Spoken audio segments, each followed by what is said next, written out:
What's up, mortals? It's Dante from the anime Underworld, and today we begin chapter 229 of War Knights of the Apocalypse, titled The Love Letter.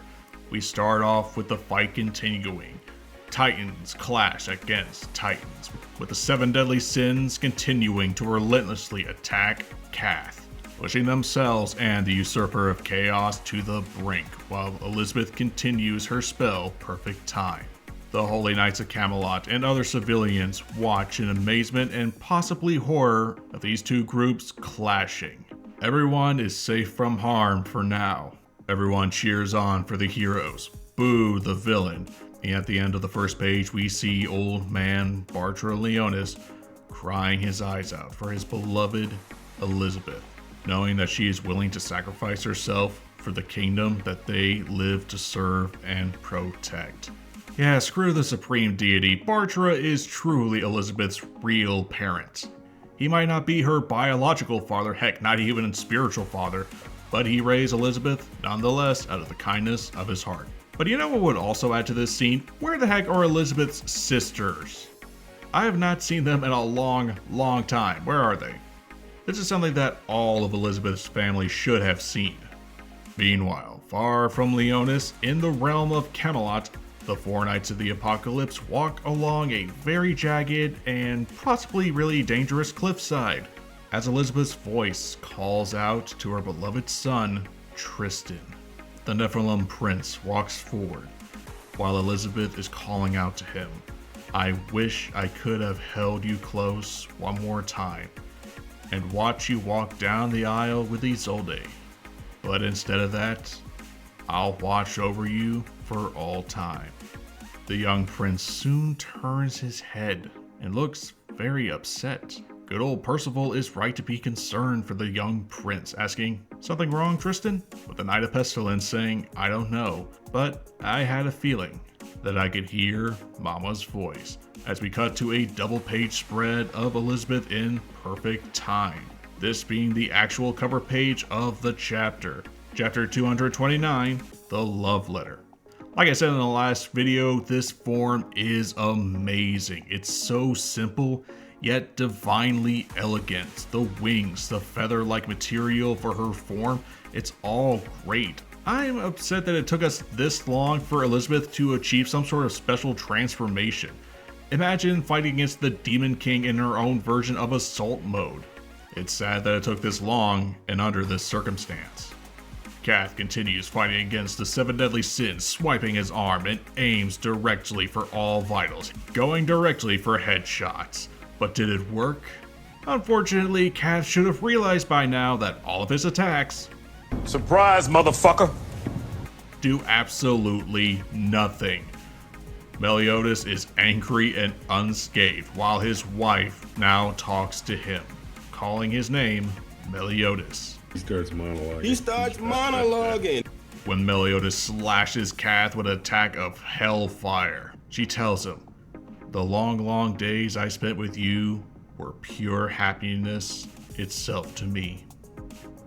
Standing atop of Leonis' highest building, looking down at the fight below, Elizabeth continues her spell in Perfect Time. Continuing her monologue, "Even though the curse placed upon us by your father and my mother put us both through so much strife, it's strange, isn't it?" She smiles warmly, her eyes glowing with the symbol of the goddess clan as when she looks down to her demonic husband. "Looking back now, I miss those moments so terribly." "I'm sorry, but you missed being cursed? You missed being reincarnated over and over again, and every time you remembered who you were, you would die a painful death 3 days later. You missed those days." Meliodas continues his relentless assaults on Cath as the Usurper of Chaos unleashes Festival of Evil and Holy, powering through each attack just to do as much damage as he can to the Usurper of Chaos as Elizabeth continues. "I'm sure it's all thanks to the almost too earnest love you had, even though life would have been so much easier if you had just set me aside and left." Elizabeth comments that Meliodas never averted his eyes away from her or their destiny. Instead, took her by the hand and kept walking alongside her after 3,000 years of suffering. But most of all, he gave her so many gifts that she could never have ever obtained by herself, while the 7 deadly sins look to the sky to behold dark portals. But what comes out of them? Cath fires down upon them numerous freaky ass hands. Call Cath Palug Chowder because he's starting to get a little handsy. Let me give you a hand! The enormous pile of hands and limbs begin to glow and blast Cath right in the face. Did Cath really assume that that was going to work? It wasn't Meliodas who did that, no, it was Harlequin with Sunshine at its full wing form. Wizard. Reminder, this weapon has the power of a freaking nuke. Cath regenerates, yet again, shocker. But his face is covered in blackened soot. Yet, something strange happens. He can't move his arm. All credit goes to Gother, who is using his magic to restrain the usurper of chaos, giving all the sins the time they need to pulverize their enemy. While Elizabeth talks about her loyal companions, all the bonds forged by our companions, all the joys of pooling our powers together, all the courage needed to stand tall for someone even alone. While Bond, despite his old age, proves time and time again that he is a beast. Hope rises among the Knights of Leonis as Balin proclaims, "We can win it, they're pushing him back." He says, as Cath is yet again reforming due to his powers. Damn you. I can't rebuild myself in. But he didn't get to finish his sentence when Meliodas relentlessly blasts him with Trillion Dark, turning the big cat into Swiss cheese. Meliodas charges forward, no emotion in his eyes except for anger. All that shining love you constantly provided. Then Elizabeth smiles, thinking of her beloved son, Tristan, knowing that she may never see him again. Cath is not enjoying this at all. Instead of fighting the sins, he just runs away, screaming in fear. No, stay back, away from me. Stay away from me! Stay away from me! They got Cath on the run, but Meliodas charges him with his black wings. When his beloved queen explains that she does this with no regrets. I feel lonely having to depart like this, but I do not have any sadness. Inside of my heart, after all, you are always next to me. Okay, this entire chapter was Elizabeth pouring her heart out to all of her loved ones, not just Meliodas and her son, but the 7 deadly sins and her adopted family. So I didn't get much commentary in, but I'm going to do it right here while I can. This chapter all but confirms that Elizabeth's new form really is the equivalent of Escanor entering the One Ultimate. She is sacrificing her physical body and well-being for the protection of her friends to defeat a godlike enemy. No telling what's going to happen to Elizabeth's body. Is it going to dissolve and turn into ash, turn into light? Kind of like how the Goddess Clan members usually do when they lose their bodies? I don't know. All I know is that this chapter is building up that Elizabeth is going to be gone. She's going to sacrifice her well-being for the protection of others. So for anyone saying that she's going to become a god, no. That in mind, this whole chapter reminds me of just how tragically beautiful Elizabeth and Meliodas' whole relationship is. Yes, during season 1, it was very weird and very cringe. It still is. There's a Shakespearean tragedy to this romance.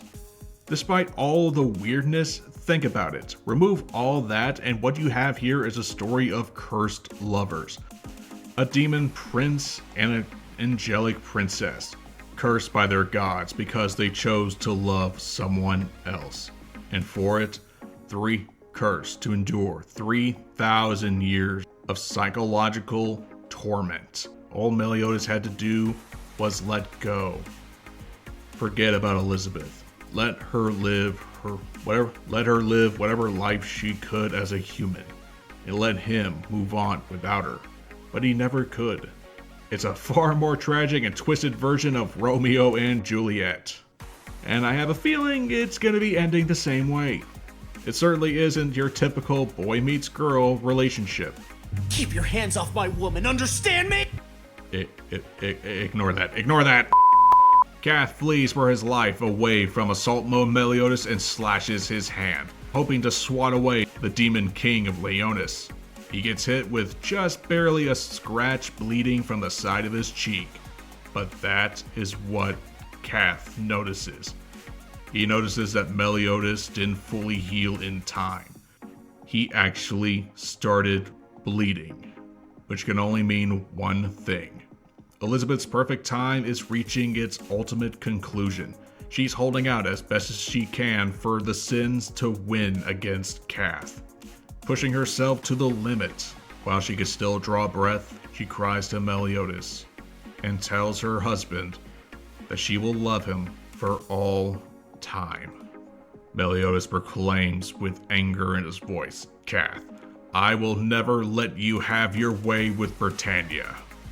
However, the usurper challenges the Demon King, calling out, "All the chaos housed within me become the strongest shields to protect me." Across Leonis, all of Cath's monstrosities are called back to their master, and the sins behold Cath transforming into something new, and proclaims a challenge to the 7 deadly sins. Time for endurance contest, 7 deadly sins. Cath, in his chibi form, is surrounded by a hardened crystalline form of his, chibi form with a creepy ass smile. Will you destroy my perfect guard first, or will your perfect time run out instead? He challenges the sins to destroy his best form of defense before they could run out of their best form of healing. And that is how we end chapter 229. I didn't think Cath was going to be the kind of villain who uses his brain, but hey, look at how that's going. Elizabeth's new form doesn't have much longer, and Cath knows this. So, in another brilliant move, he is putting up his strongest defense and is going to weaken the sins. I saw this exact same thing in Fairy Tail when Elfman fought Bacchus. Elfman put up his strongest defense in order to tire out and weaken his opponent with Drunken Fist. And it worked. Bacchus tired himself out, and Elfman took the win. Just slightly by a hair. The sins might not be able to break through Cath's defenses, but I think something is. Chapter 230 is hinted at to be called Pandora's Box. That chain box that Diodora has been holding around him the entire time, it's finally going to be used. It possibly is going to finally be opened up. I wonder what is in this box. We're gonna have to wait and see in chapter 230. Are you sad to see Elizabeth Leonis go for good? Or is she going to be returning some other form, similar to Escador? We're gonna have to wait and see for future installments, so if you love 7 Deadly Sins and 4 Nights of the Apocalypse material, hit that like button, subscribe for more future content coming your way very soon. This has been Dante from the Anime Underworld, and I'll see you mortals later.